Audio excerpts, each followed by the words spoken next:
I'm Jadena N. Gustav Esquire. You can call me Attorney J. And today we have a good one because we are addressing a topic that so many people never stop to think about. What's that topic? Are you really ready for divorce? Now, listen to the question before you answer. Are you ready for divorce? Okay. Not whether you are being abused and you need to be removed from a toxic environment, whether it just isn't healthy for you anymore to remain in a marriage. That's not the question. Is it a marriage that needs to end? That's not the question. Listen to the question. Are you yourself ready for divorce? And when I say divorce, it's everything that comes with divorce. So, to boil that down and make it more digestible, I call it the 3 E's of getting ready for divorce. Okay. Number one, emotions. Number two, education. And number three, economics. Okay. I'm going to break down each one. So don't jump to conclusions. Just wait for me to break it down for you. So let's get right into it.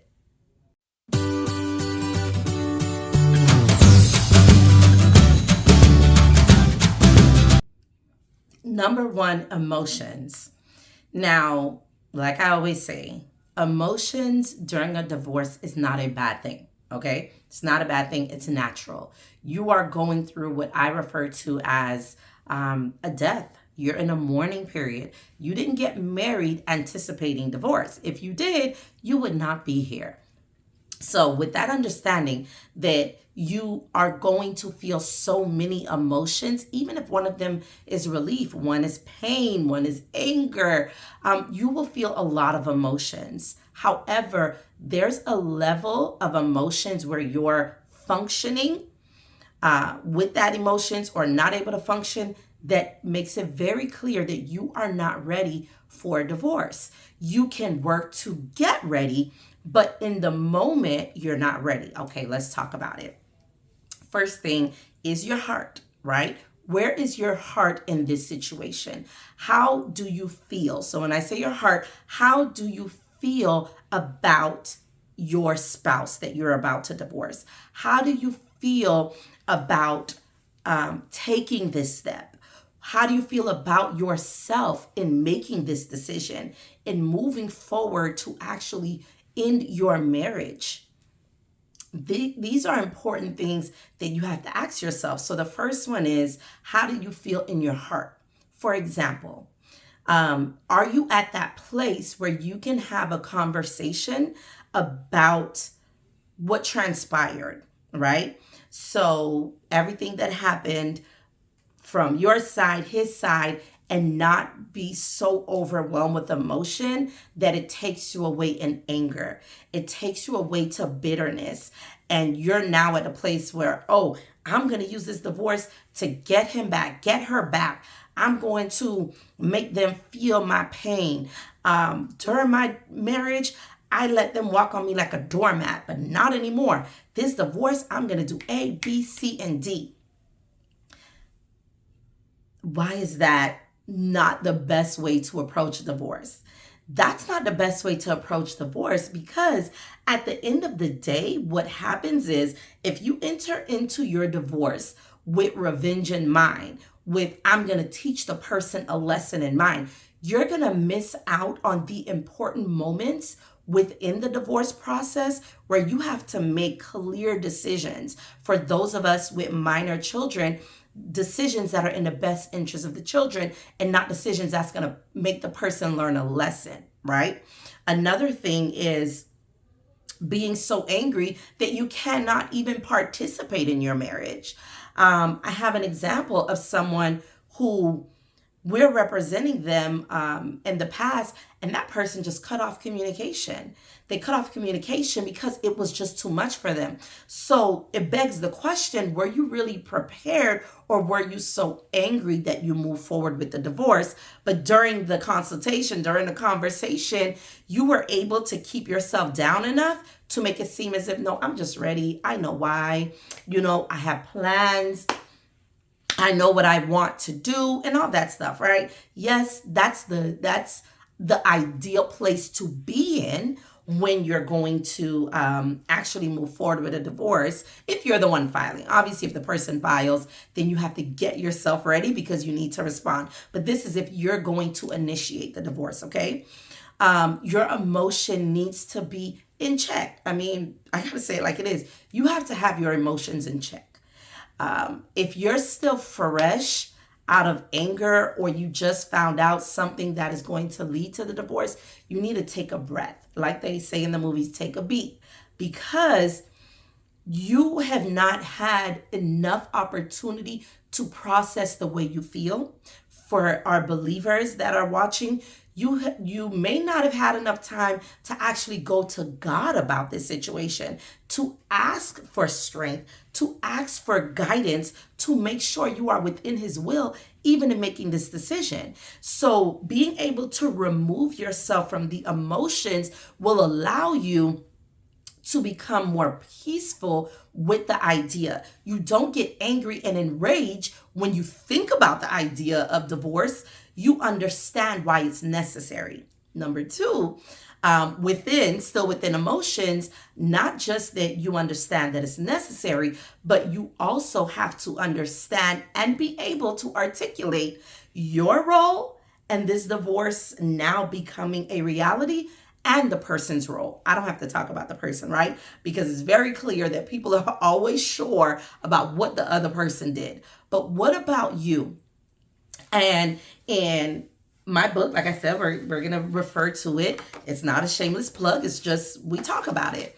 And it's chapter 5. Chapter 5, I mentioned in a previous video, it's called Friend or Foe, the Enemy of the Divorce Process. Why do I say it's the enemy of the divorce process?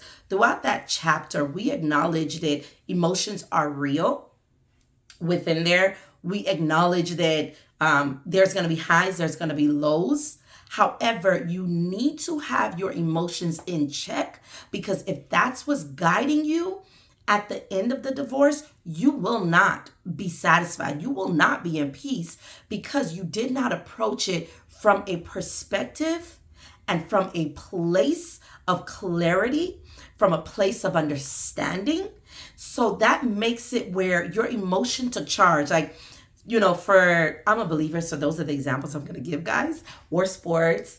But you understand that as a Christian, you have faith, right? In many things, even those that are not Christians, you have faith in something. You have faith in whatever the process is that you usually rely on in order for you to live your life and live your life successfully.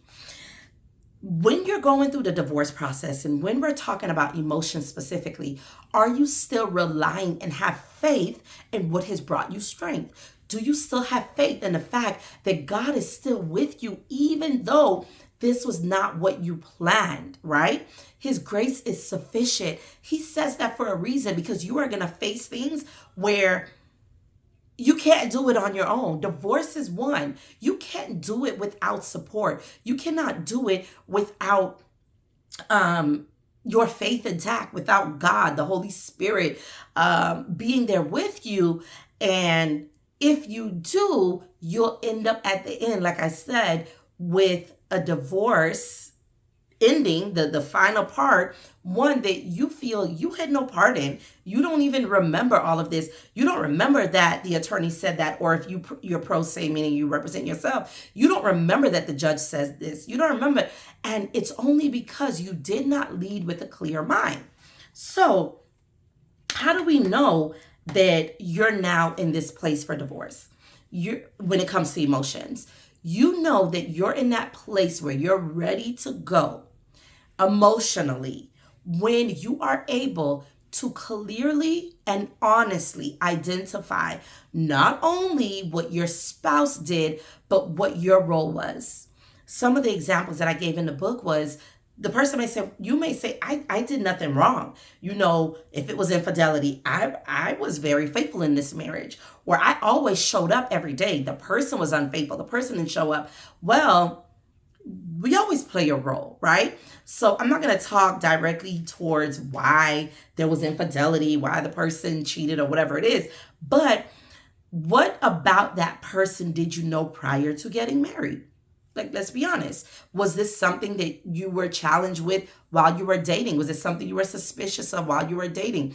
Has things changed within your marriage? Has your attention or ability to give as much to your marriage changed? So there are questions that you have to ask yourself. And when you can get to that place emotionally, where you can identify and you can say that, hey, I did this, I did that, I know that this is my contribution. You're not just saying it, but you're accepting that this is the role that I played. My role is significant the same way how the other person's role is significant. And when you can do that, when you can identify that, in chapter 4 is where I really get into it, where I say your story is your yes or no to divorce. And that kind of shows you where your head should be, right? When you're getting ready for divorce. 6, as well, chapter 6, there's some talk about how to truly accept your role. And that will help you get yourself prepared. That chapter is true. Accept, digest, and flip the script. Okay? So yes, there's a role you played. Yes, there's a role the person played. But accept it, digest it, flip the script, okay? All right, so that was emotions. Let's talk about education. And it's not what you think. It's not book smarts. It's not degrees on the wall. No, we're not talking about education like that. Let me explain what I mean by education. So now, when we're talking about education, let's break this down. Education truly means understanding the actual divorce process. You get it? The actual divorce process. What does it look like? What does it entail? So let's be specific. So what does the divorce process actually look like? Doesn't matter what state you're in. If you are in these United States of America and even some of the other countries, because I've done international divorces as well, pretty similar across the board, okay? So what are the steps that you have to take in filing the documents? What documents are you going to file? What information are you going to have to disclose? What information will be required of you? What are your rights? You need to know your rights in the divorce. Also, what about timing? How much time does this take? How much time does each step take? So from step 1 to step 2, how much time is that? From step 2 to step 3, how much time does that take? Why is that important? You may be like, oh, that's just too much details. No.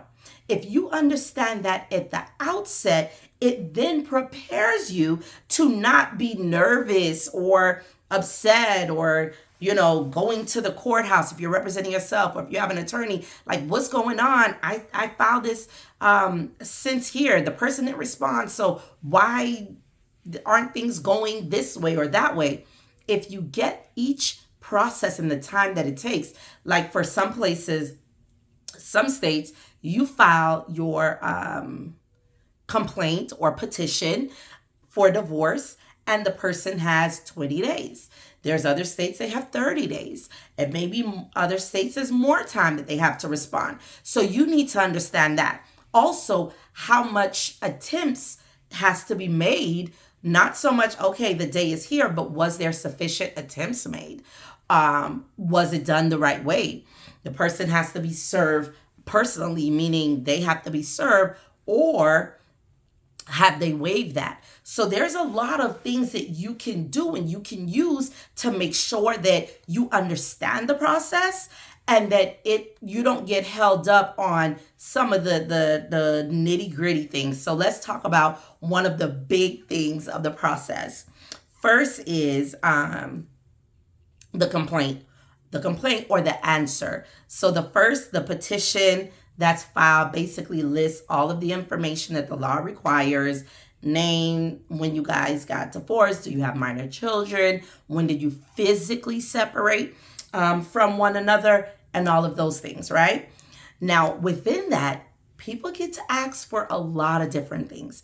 It does not mean that they're going to get it, but you can ask for, whatever it is that you believe you should get. Another thing is, a big thing is discovery. So what's discovery? What am I discovering? Well, you guys get to discover information about yourself. So things that you may know some of, things you don't know. There are individuals in their marriages where they don't share financial information with each other. But you have the right to, so what are your rights? You have the right to, in what we call discovery, ask for financial documents, business documents, communications that they've had. You get to subpoena records from their friends, their family, co-workers, whoever, their employer, from the government, anybody that has information that you need that will allow you to effectively go through the process of the divorce. So that's one of the rights that you have. You also you also have a right to be able to go through the process in a fair manner. So if you believe the person's harassing you, if you believe the person is doing something just to extend the court process and not out of really needing that time, you could bring that up to the court, but you need to know that in advance, right? Because if you don't, you get frustrated with, oh my gosh, this is just going against me. No, there are things that you can do to make sure that he or she is not taking advantage of the process. How do we also get ourselves to a place of understanding the process? Great question. So the chapter in the book that talks about the awesome questions that you should be asking, right? Because you're not sure everything you should ask. You know some things, but you're not sure of everything. That's chapter 7. Chapter 7 is answers to take command of your divorce, okay? So it's the questions, and I'm giving you the answers to take command of your divorce. But what are things you can do right now to understand and get information about your divorce? One is go to your courthouse where you would be filing. You can ask them questions. You can ask them for a packet. When you do that, you're able to look and see everything the person can ask, everything you can ask. Make sure that you get the discovery packet as well, because you will see everything that you guys can ask, at least the minimum, right? But it's a lot of questions. The process, the procedures, how do subpoenas go? Can I have a deposition, meaning you have the person swear under oath that they're going to answer truthfully? You could do that to them. You could do that to other people that have information. So understanding that, wow, that's a lot of rights. You do have a lot of rights within the divorce process. Understanding that when you ask for these things, you're not just the only one that can ask for it, but the person can ask for those things as well. What are some time periods? Well, the time period for discovery is quite long because it's a lot that go on, but disclosing the financials. You have 45 days from the date that the person was served to make sure they have the financials. In some places, they have time to respond. Like, what if you found out something else, right? So you send what we call another request for information. They have another 30 or 45 days to respond to you. So the amount of time that they send you things, that extends the time, right? You send them things, that extends the time. So having that understanding that there's a possibility that this divorce can go on for longer than I want or that I can give right now. So am I truly ready to start that process? Do I have everything together to actually shorten the time for this process? So let's say they ask you for some things. If you watch my previous video and some tips on how to get yourself financially ready for your divorce, it says the documents and things that you should be getting together before you file for divorce, so that when the person requests this stuff, you already have it. So there's no waiting the 30 days, no waiting the 45 days. You're already ready to go and you're able to submit that. So that cuts down the time. But you want to understand that before you file. You don't want to file and then you're like, oh my gosh, this is a lot. It's so much paperwork. Yeah, but understand it before so you get yourself ready for the process. So that's the education part. So we know emotions. We know education is, I need to ask the right questions to make sure I understand the divorce process. I understand the timing. I understand my rights and the person's rights. Okay? What can I ask for? What can they ask for? What is excluded? What they can't do, what I can't do. If you understand that early, you're able to even, Some attorneys are not all on it, right? So you're able to say, listen, I already know, or I did some research into this process. I don't want to delay discovery, so I want to give the things early, fast. If the person doesn't, then we'll just file a motion to make the court make them give it to me, but I don't want to delay. I want to give my stuff real fast. That's a way that you're strategic. If you know what the process is, if you know what your rights are, you know what the timing is, and you have an understanding. You don't have to become a lawyer, but you have an understanding of the type of information they can request from you, your bank, and other places. So you still with me? Are you still with me? Okay.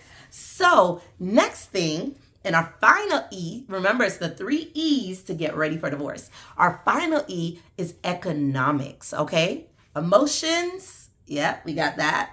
Education, we got that. And what's the next thing? You guys didn't remember?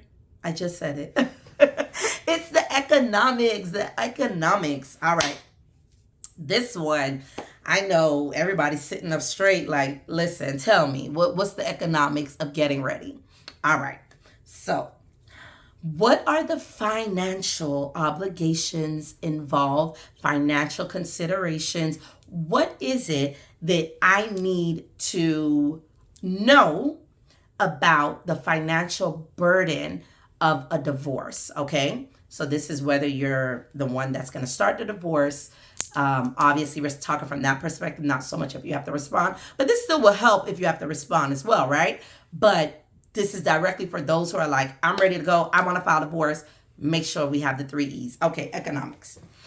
So the financial considerations when you're going to have a divorce are plenty. But I'm going to break it down just into like 3 areas to help you kind of understand where we're going with this, okay? So some of the things that we need to understand are financial obligations. When you file your petition, so when you file for divorce, there's a filing fee, okay? So there's that cost. Even if you're going to answer and you want to answer and file a counter, there's a fee for that as well. If you need to, well, not if, you do need to serve the person, so you need to pay a process server, whether it's a sheriff or a private process server. If they're evading service, you need to have money to make that person go out again, because there's only a certain amount of attempts with one payment, okay? There's a lot of process servers and even the sheriff that'll go out, I believe, 3 times. Outside of that, you got to pay for a new service. So knowing that that's a cost. Another thing is the cost of any professionals that you're going to need, okay? So there's attorneys, if you're going to have an attorney. For those that need a private investigator, and you know that your case needs this, what's the cost for a private investigator? If you know that there's a lot of money at stake, so I'm talking about when there's a lot of money at stake, and you may need to find money that's hidden, you're going to need a forensic accountant, okay? A forensic accountant will be able to look overseas. They do their thing, okay? And they find the money. All right? That is expensive. How long can you have that person? If you need to look up their address because they skip town or you don't know where they are, but you at least have to make an attempt, you may want to do skip tracing to find out where that person is, what was their last address, and there are fees with that. Now, what about just your regular everyday life? If for some reason when you guys separate and you move forward filing divorce, you're no longer sharing the expenses, that person may just stop paying things. Are you ready to, or can you take care of those bills? Now, that's not, remember, I'm not saying you should not leave a toxic environment. I'm not saying that you don't remove yourself. What I'm saying is the divorce process itself, are you ready financially to take the burden that that process itself requires? Because it's just a lot of costs, okay? Now, the next thing is you may be thinking, well, I'm going to ask for attorney's fees. Can't you ask for attorney's fees? Yes, you can. And that's a great thing, especially if the person has the means to pay your attorney's fees. What does that mean? That means that they have probably made 2 times more money than you or more, and you actually have a need. Then you put that in there and you can get attorney's fees. Now, the thing with attorney's fees, you may not get it very quickly, and you have to put down a retainer before you ever even get your spouse to pay attorney's fees, okay? You also say, well, isn't there something where you can ask while the divorce is going on for some alimony or support, temporary support? Yes, that's very true. You can ask for temporary child support, alimony, any support while the case is pending before the final divorce.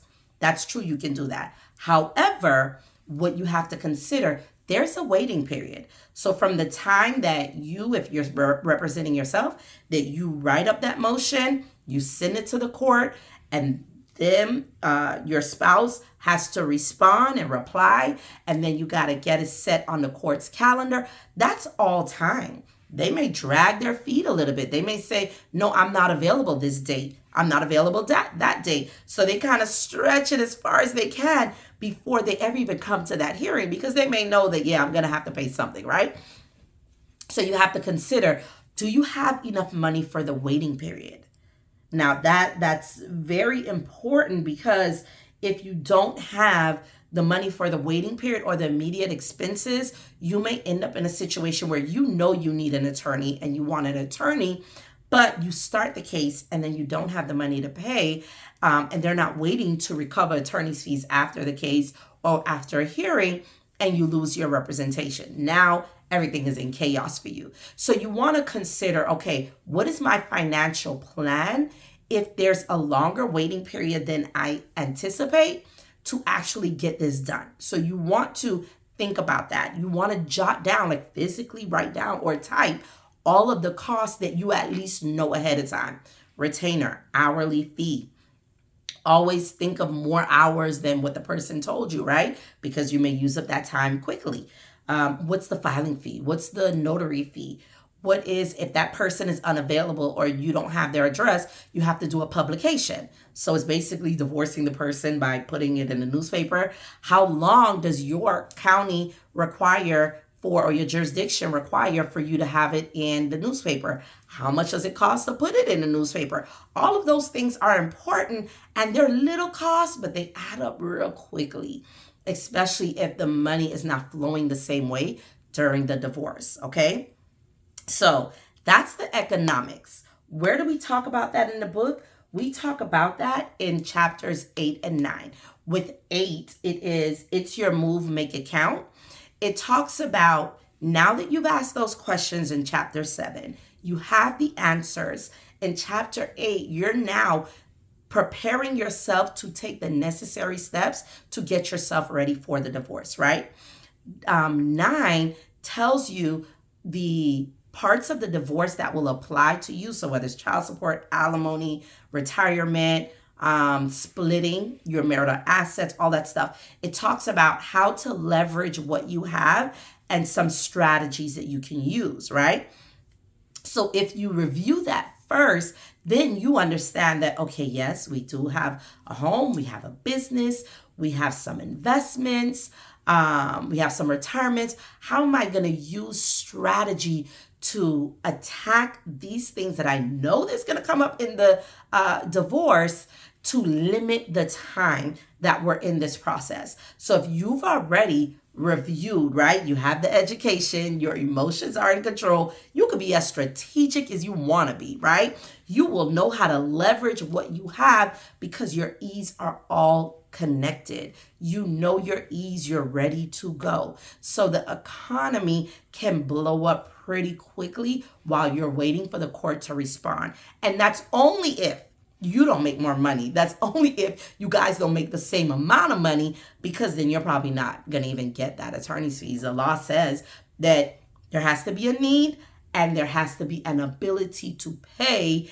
or resolve or answer that need, okay? So those are the 3 E's. We need to make sure our emotions are in check, that we can have this conversation, we can see what we did that led to this divorce, what the person did, and still have understanding, still be calm, right? Still make the necessary decisions.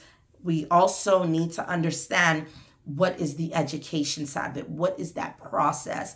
The legal process, what's the time that it's going to take? What rights do I have?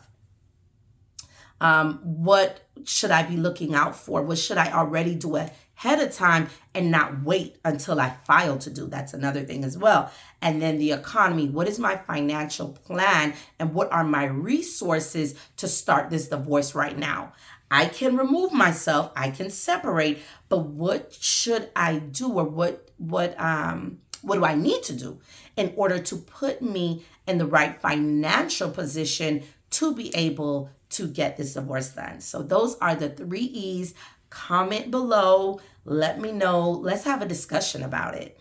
If we need a part 2, we'll do a part 2. But definitely, let's have a conversation about, are you truly ready? And if not, you need to get ready before you file. Not while you've already filed.